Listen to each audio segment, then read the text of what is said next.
એ અહીંયા ઝૂમ કરો તો. આ તો છે ને મને લાગે ઓલા સંજય દાન ગઢવી છે ને લોક ગાયક છે. આજે આપણે એને ગીત ગવડાવી દે. હાલો મારી હારે. જય માતાજી. જય માતાજી બેન, મજામાં? કેમ છો? આનંદ આનંદ. તો તમે હવે આજે હું તમને ગીત ગવડાવવા માટે આવી ગઈ છું. ગાઈ નાખીએ અમારા શક્તિદાન ચારણ ને એક ખૂબ સરસ રચના ભાઈઓ માટે.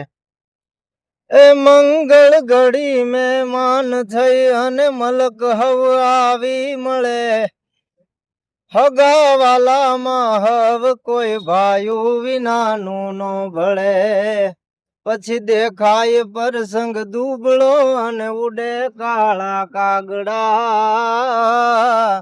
જા જા હગા હોય જીવનમાં પણ આપડા બસ આપડા. સાચી વાત છે. આપણા હોય ઈ જ આપણા રે. Okay, thank you so much કે તમે તમારો ટાઈમ આપ્યો અમને. ખૂબ આભાર. જય માતાજી. જય માતા.